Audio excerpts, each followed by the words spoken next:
Hello everyone, today we will be discussing the relation between E, G and K, where E and G and K value we have discussed that what is E, what is G and what is K. E is Young's modulus of elasticity where G is modulus of rigidity and K is bulk modulus of elasticity. ठीक है.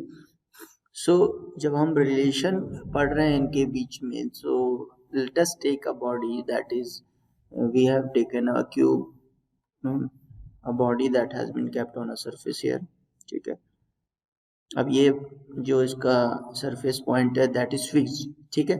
अब यहाँ पर इस पे एक force लगाएंगे, sharing force. ठीक है. अलोंग द सरफेस एक फोर्स लगाएंगे जिससे क्या होगा, ये पॉइंट तो फिक्स है पर ये वाला पॉइंट क्या होगा, ये वाला पॉइंट यहाँ से चलकर कहीं यहाँ पहुंच जाएगा. ठीक है. और ये वाला पॉइंट जो है यहाँ से चल के कहीं यहीं यहाँ पहुंच जाएगा. और ये नीचे वाले पॉइंट क्या रहेंगे, सेम रहेंगे, क्योंकि ये क्या है, फिक्स पॉइंट है. सो जो हमारा शेयर स्ट्रेन आएगा that will be phi here, और जो यहाँ पे शेयर स्ट्रेस आएगा दैट विल बी टाउ. ठीक है.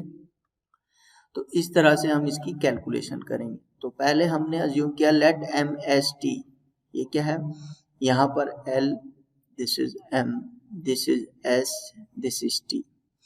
अब आफ्टर अप्लाइंग द लोड क्या होगा, ये एम एम डैश हो जाएगा, ये एस एस डैश हो जाएगा. ठीक है. Is subjected to a shearing force F, तो ये शेयरिंग फोर्स है एफ, इस पे लगी है. ठीक है. Let tau be the shear stress produce in the face M S and L T. अब इसकी वजह से क्या होगा, इस यहाँ पे एक शेयर स्ट्रेस जनरेट होगा दैट इज टाउ, और in face L T. Due to this shearing force, अब इस शेयरिंग फोर्स की वजह से शेयर स्ट्रेन आएगा that will be equal to phi. अब फाई को हम कैलकुलेट कैसे करते हैं, हम मानते हैं tan phi equal to perpendicular upon base. Perpendicular is S S dash upon S T. ठीक है. ये बहुत स्मॉल वैल्यू होती है तो इसलिए हम इसको टेन फाई की जगह फाई कंसिडर करते हैं, that is S S dash upon S T. ठीक है.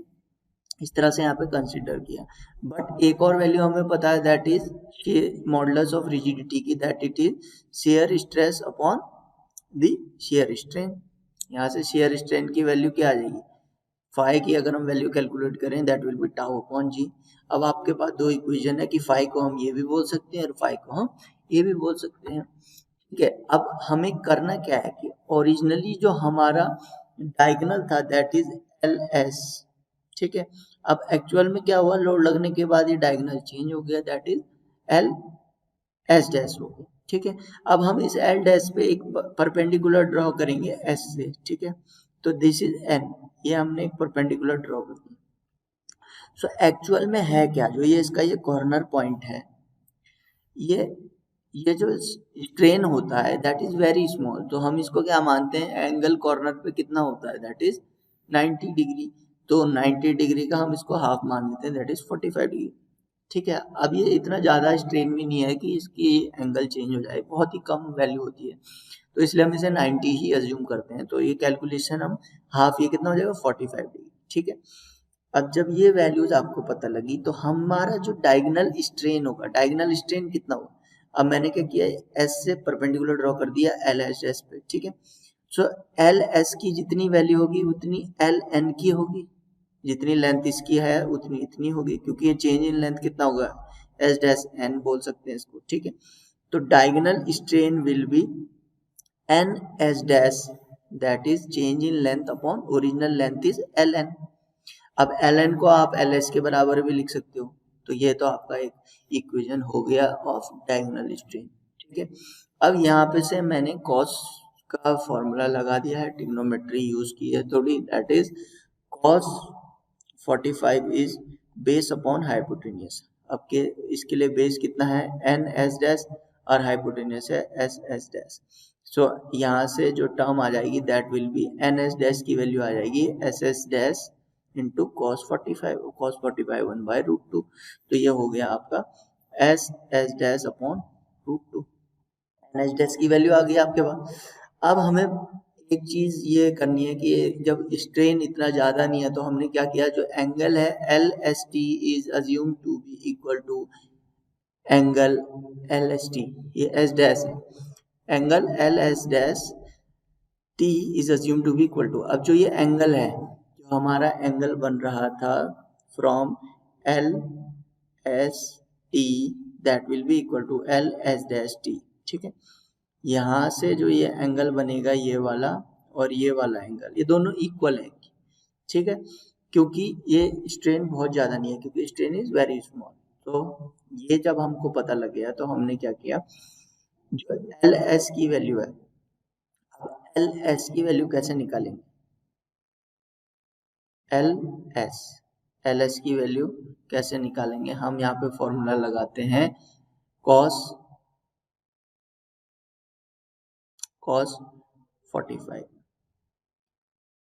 cos 45 will be base upon hypotenuse. ठीक है, अब जब हमने ये एंगल 45 था, ये भी एंगल 45 होगा इसके हाफ पे, तो अब इसके लिए क्या हो जाएगा, base will be S T upon hypotenuse will be L S. So यहाँ से एल एस की वैल्यू जो आ जाएगी that will be equal to L S equal to cos 45 into 1/ST। ठीक है, तो यहाँ से हमारी वैल्यू आ जाएगी cos 45 is 1/√2 equal to ST upon LS। So LS की जो वैल्यू आ जाएगी ST इंटू √2। ठीक है, तो यहाँ से आपने LS की वैल्यू निकाल दी, क्योंकि ये क्या है, स्ट्रेन इतना ज़्यादा नहीं है, तो ये एंगल्स जो अज्यूम किए हैं ये दैट विल बी इक्वल। तो यहाँ पे cos का फॉर्मूला लगाया है, तो cos का formula that is base upon hypotenuse that is ST upon LS। अब cos 45 की वैल्यू रख दी, ST यहाँ से LS की वैल्यू आ गई। अब LS आपको पता है, NH डैश पता है, तो डायगोनल स्ट्रेन कितना हो जाएगा, NH डैश की जगह वैल्यू रखोगे आप SS डैश √2 और अपॉन LS की वैल्यू रखोगे दैट इज √2 इंटू ST। अब यहाँ से √2 का 2 हो जाएगा, SS डैश अपॉन ST हो जाएगा। अब ये हो गया डायगोनल स्ट्रेन। डायगोनल स्ट्रेन के लिए SS डैश और ST की वैल्यू हमने यहाँ पे डिफाइन की थी that is tau G. So SS dash equal to tau G. तो डायगोनल स्ट्रेन कितना हो जाएगा, SS डैश, ये वाला देखिए डायगोनल स्ट्रेन की वैल्यू में क्या है, SS डैश अपॉन 2ST। अब SS डैश और ST की वैल्यू हमें पता है टाउ जी, तो हमने वो रिप्लेस कर दी यहाँ पे टाउ जी।